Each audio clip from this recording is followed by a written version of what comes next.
ایک اور حدیث ہے، ایک شخص تکبرانہ انداز میں اپنی چادر زمین پر گھسیٹتے ہوئے چل رہا تھا، اسے زمین میں دھنسا دیا گیا اور وہ اس میں قیامت تک دھنستا ہی چلا جائے گا۔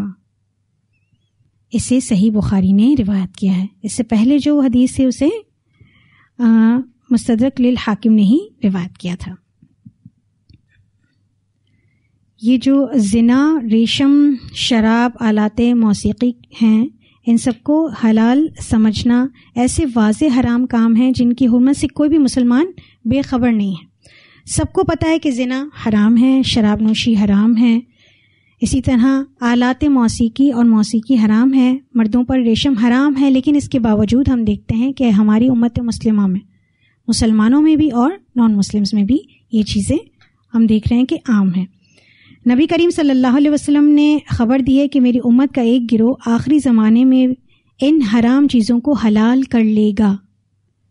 آپ صلی اللہ علیہ وسلم نے اسے قرب قیامت کی علامت شمار کیا ہے۔ ان حرام کو حلال کیسے کیا جائے گا، اس کی دو ممکنہ صورتیں ہیں۔ ایک تو یہ کہ ان چیزوں کے بارے میں یہ اعتقاد رکھنا کہ یہ حلال ہیں، حرام نہیں ہیں، یعنی ڈائریکٹ ڈینائی ہی کر دینا کہ یہ حرام ہے ہی نہیں۔ کہاں لکھا ہوا ہے قرآن پاک میں؟ قرآن پاک میں کہیں بھی ذکر نہیں ہے کہ موسیقی حرام ہے، کہیں بھی ذکر نہیں ہے کہ آلات موسیقی حرام ہیں۔ اسی طرح بہت ساری ایسی باتیں کرنا جو اللہ اور اس کے رسول کی طرف منسوب کی جاتی ہیں جو کہ سراسر جھوٹ ہیں، اور حرام کو حلال یا حلال کو حرام کرنا، یعنی شریعت میں حرام اور حلال کا اللہ تعالیٰ نے اختیار صرف اور صرف اپنے پاس رکھا ہے، کسی نبی کو بھی نہیں دیا کہ آپ اپنی مرضی سے کوئی چیز حرام کریں یا حلال کریں۔ تو امت کی تو کوئی حیثیت ہی نہیں ہے جب اللہ سبحانہ تعالیٰ نے یہ اختیار ایک نبی کو بھی نہیں دیا۔ تو شریعت میں تبدیلی کسی بھی طرح سے جائز نہیں۔ تو جو حرام و حلال کا کنسپٹ ہے وہ سب کو کلیئر ہونے کے باوجود امت میں یہ دو گروہ نظر آئیں گے آخری دور میں واضح طور پر۔ اسی طرح دوسری صورت یہ ہے کہ لوگوں میں ان حرام اشیاء کا استعمال اس قدر زیادہ ہو جائے گا کہ کوئی بھی زبان یا دل اسے برا نہیں کہے گا، کوئی بھی یہ نہیں کہے گا کہ موسیقی حرام ہے، مطلب اتنا زیادہ عام ہو جائے گی، اتنا زیادہ شراب نظر آنے لگے گی کہ اس کا حرام اور حلال ہونا کوئی معنی ہی نہیں رکھے گا۔ ان اشیاء کو لوگ بے دھڑک استعمال کریں گے اور ان کی حرمت کا احساس تک نہیں ہوگا، اور یہ زیادہ سنگین صورت ہے کہ سوسائٹی میں اتنی عام ہو یہ ساری چیزیں۔ ایک حدیث ہے صحیح بخاری کی، حضرت ابو عامر یا ابو مالک اشعری رضی اللہ عنہ سے روایت ہے کہ رسول اللہ صلی اللہ علیہ وسلم نے فرمایا، میری امت میں کچھ ایسے لوگ بھی ہوں گے جو زنا، ریشم، شراب اور آلات موسیقی کو حلال سمجھیں گے۔ اگر آپ یہ دیکھیں نا تو یہ ساری چیزیں کسی نہ کسی پارٹی سے منسلک ہیں۔ کیا چیز؟ زنا، ریشم، شراب اور آلات موسیقی۔ اور ہم نے جتنی بھی احادیث پڑھیں اس میں فیمیل سنگرز ہے نا، تو یہ ساری چیزیں کیا ہوتی ہیں؟ کلبز، پارٹیز کا کانسیپٹ دے رہی ہوتی ہیں، جہاں پہ آزادی سے ایک ایسا انوائرمنٹ دیا جاتا ہے جہاں پہ آپ یہ سارے حرام کام کر سکتے ہیں۔ تو میری امت میں کچھ ایسے لوگ ہوں گے جو ان تمام چیزوں کو حلال سمجھیں گے، اور کچھ لوگ اپنی بکریوں کو لے کر سستانے کے لیے ایک بلند پہاڑ کے دامن میں ٹھہریں گے۔ اسی دوران ان کے پاس ایک حاجت مند شخص آ کر کچھ مانگے گا، یہ کہیں گے ہمارے پاس کل آنا، مگر رات ہی میں اللہ کا عذاب انہیں آ پکڑے گا، پہاڑ ان کے اوپر آ گرے گا اور کچھ تو ہلاک ہو جائیں گے، اور جو باقی بچیں گے انہیں قیامت تک کے لیے بندر اور خنزیر بنا دیا جائے گا۔ صدقہ کرنے میں بھی دیر نہیں کرنی چاہیے، کسی نیک کام کرنے کے لیے بھی اتنا انتظار نہیں کرنا چاہیے کہ ہم کل کریں گے۔ ہو سکتا ہے کہ اللہ نے ایک موقع دیا ہو اور حاجت مند آیا ہو اور آپ اس کی ضرورت پوری کر لیتے تو اللہ کا غضب ٹھنڈا ہو جاتا ہے نا، لیکن اللہ تعالیٰ ہماری عقلوں کو ان چیزوں پر استعمال کرنے کی توفیق عطا فرمائے کہ ہم نیکی کے مواقعوں کو ڈھونڈنے کا فن رکھیں کہ کون سا ایسا موقع ہے جو نیکی آ کر میرے دروازے پر دستک دے رہی ہے اور میں اس کے لیے اس کو ویلکم کرنے والی ہوں۔ آج بھی ہم دیکھ رہے ہیں کہ بہت سے مسلم ممالک ایسے ہیں جہاں لوگ زنا اور شراب نوشی میں بہت ہی تساہل کا شکار ہیں، یعنی بہت آسانی سے ان ممالک میں بھی یہ دستیاب ہے۔ اس کے علاوہ زنا اور عصمت یعنی عزت فروشی کرنا بھی قانونی تحفظ فراہم کیا جا رہا ہے بہت سارے ممالک میں. اس کے علاوہ طوائفوں اور جتنی بھی بے حیا عورتیں ہوتی ہیں ان کو سرکاری سطح پر بہت سارے پرمیشنز ملی ہوئی ہوتی ہیں کہ آپ جو چاہیں کر سکتی ہیں. اس کے علاوہ شراب خانہ اور اس کی خرید و فروخت، شراب کی خرید و فروخت دن کے اجالے میں علل اعلان ہو رہی ہے مسلم ممالک میں بھی. اس کے علاوہ بہت سے اسلامک ممالک جس میں اسپیشلی عرب کنٹریز ہیں جو کہ منڈیوں میں شراب کی مارکیٹنگ کا خود اعتراف بھی کر چکے ہیں کہ ہم اس کی امپورٹ ایکسپورٹ کرتے ہیں اور اس کو لیگل قرار دیتے ہیں، جس میں سر فہرست بہت سارے اسلامی ممالک میں عرب ممالک ہیں. حضرت ابو مالک اشعری بیان کرتے ہیں کہ رسول اللہ صلی اللہ علیہ وسلم نے فرمایا میری امت کے کچھ لوگ شراب پئیں گے اور اس کو دوسرے ناموں سے موسوم کر دیں گے، یعنی کہیں گے یہ شراب نہیں ہے. جیسے سود کو حرام کرنے کے لیے بہت سے مختلف نام رکھ لیے جائیں گے نا، اسی طرح شراب کو حرام کرنے کے لیے بہت سے دوسرے نام رکھ دیے جائیں گے. ان کے سروں پر گانے گانے والی عورتیں آلات موسیقی کے ساتھ گیت گائیں گی. استغفر اللہ. اللہ تعالیٰ انہیں زمین میں دھنسا دے گا اور بعض کو بندر اور خنزیر بنا دے گا. اس کا ذکر سورۃ لقمان کی آیت نمبر 6 میں آتا ہے. وَمِنَ النَّاسِ مَن يَشْتَرِي لَهْوَ الْحَدِيثِ لِيُضِلَّ عَن سَبِيلِ اللَّهِ بِغَيْرِ عِلْمٍ وَيَتَّخِذَهَا هُزُوًا أُولَٰئِكَ لَهُمْ عَذَابٌ مُّهِینٌ.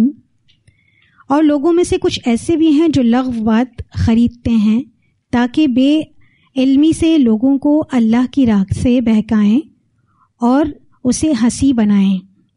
یہی لوگ ہیں جن کے لیے رسوا کرنے والا عذاب ہے. اس میں جو لہو الحدیث ہے نا، اس کی تفسیر میں کہا جاتا ہے کہ یہ گانا بجانا اور موسیقی کے آلات مراد ہیں کہ لوگ اس کو بہت آسانی سے معاشرے میں رائج کریں گے اور وہ چاہیں گے کہ پوری سوسائٹی ایسی ہو جائے. آپ صلی اللہ علیہ وسلم نے فرمایا میری امت سے کچھ لوگ ایسے بھی ہوں گے جو زنا، ریشم، شراب اور موسیقی کو جائز کر لیں گے. اللہ سبحانہ وتعالی ہمیں ساری چیزوں سے بچائے. حضرت عبداللہ بن مسعود فرماتے ہیں گانا اس طرح دل میں نفاق پیدا کرتا ہے جس طرح پانی سے کھیتی اگتی ہے.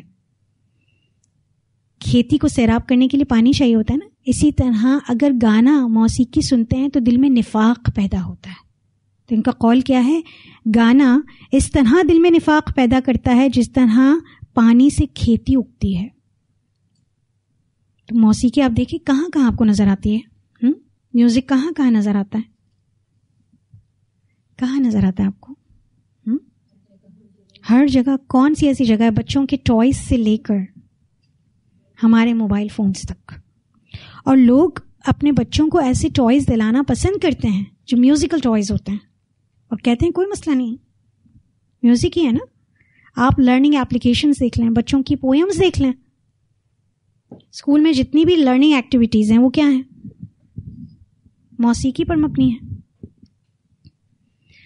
یہ جو خسف ہے اور مسخ ہے، مسخ کو میں دیکھ رہی تھی تو بہت سارے لوگ ایسے ہیں جو پلاسٹک سرجری کے ذریعے اپنے آپ کو چینج کرواتے ہیں. دیکھیں آپ نے کچھ لوگ. برازیلین ایک شخص ہے، اس نے اپنے آپ کو سرجری کروا کے، اس کو ڈاگز بہت پسند ہیں تو اس نے ایک ڈاگ کو مارا اور اس کا فیس اور کان سرجری کروا کے اپنی شکل کو بنا دیا اس طرح سے، اور ڈاگ مین کے نام سے مشہور ہے وہ. اس کے علاوہ ایک اور شخص ہے جس نے پورا کا پورا اپنے آپ کو ڈاگ ہی بنا دیا ہے. وہ چلتا پھرتا بھی ڈاگز کی طرح ہی ہے. وہ سنتا ہے، سمجھتا ہے. لوگ آتے ہیں دور دور سے اس کے ساتھ ملنے کے لیے، اس سے ملنے کے لیے، اس کے ساتھ تصویریں کھنچوانے کے لیے. اور وہ ویڈیوز بھی اس کی بہت ساری اگر آپ دیکھیں نا تو آپ کو مل جائیں گی. باقاعدہ وہ ایک ڈاگ ہے لیکن کتے اس کے قریب نہیں آتے. ایک ویڈیو ایسی بھی تھی کہ لوگ آ کر اس سے ہینڈ شیک کر رہے تھے، وہ ویو کر رہا تھا، لیکن اس کے پاس سے جب کتے گزرتے ہیں تو وہ چلے جاتے تھے، کیونکہ اللہ تعالیٰ نے ان کے اندر سینسر رکھا ہے نا، سینسز ایسے رکھیں کہ وہ اپنی جینس کو پہچان سکتے ہیں، کیونکہ اس کو یہ پسند ہے. حرام یہ کون سا جانور ہے، کیسا جانور ہے؟ اس کو رکھ سکتے ہیں، پال سکتے ہیں. گھر میں اگر کتا ہو تو فرشتے نہیں آتے. اس کے علاوہ میں پڑھ رہی تھی کہ ایک شخص ہے جس نے اپنے آپ کو پورا لیزرڈ جیسا بنا دیا، چھپکلی جیسا، سرجری کروا کے. اور یہ وہ پلاسٹک سرجریز ہیں جس کے بعد وہ خود انسان نہیں بن سکتے دوبارہ، اور وہ یہ کروا کے خوش ہیں، دکھاتے خود کو ایسے ہیں کہ وہ خوش ہیں. اس کے علاوہ ایک لڑکی ہے، اس نے اپنے آپ کو بیٹ کی طرح بنایا. بیٹ یعنی چمگادڑ. اور ایک شخص ہے، اس نے اپنے آپ کو پورا پیرٹ کی طرح. اگر آپ دیکھیں نا وہ ویڈیوز، آپ کو عجیب سی وحشت، خوف. دیکھیں ہم ایک دوسرے کو دیکھ رہے ہیں نا، ہمیں انسیت محسوس ہوتی ہے. جیسے اللہ تعالیٰ نے ہماری شکلیں بنائی، ہمارے ناک، کان، آنکھیں. یہاں پر اگر کوئی وحشی جانور آ جائے، کوئی بھی پرندہ بھی اڑتا ہوا آ جائے تو ہمیں کیسا لگے گا؟ حالانکہ یہاں بہت سارے لوگ آ جائیں، ہمیں کچھ عجیب نہیں لگے گا، ہمیں خوشی ہوگی کہ اتنے سارے لوگ دین کی مجلس میں آ گئے. لیکن اگر ایسا انسان چلتا پھرتا آ رہا ہو جو جانور کی نما کا ہو، اور وہ خود اپنے ہاتھوں سے لاکھوں کروڑوں ڈالرز کی سرجری کروا رہے ہیں، آپ ضرور دیکھیے گا، اس کو سرچ کیجیے گا.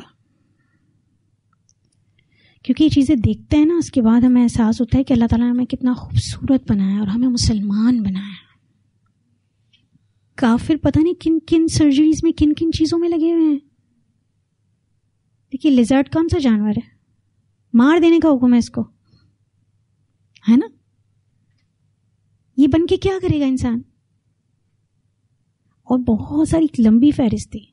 اور بتایا بھی اس ویڈیو میں ایسا تھا، ان کی اپنی شکل بتائی گئی تھی، پھر اس کے بعد انہوں نے جو پلاسٹک سرجری کے ذریعے اپنی شکل چینج کروائی ہے وہ بتایا گیا تھا.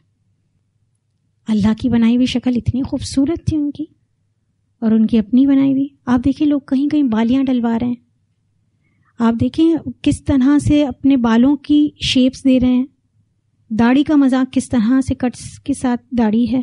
یہ سب کیا ہے؟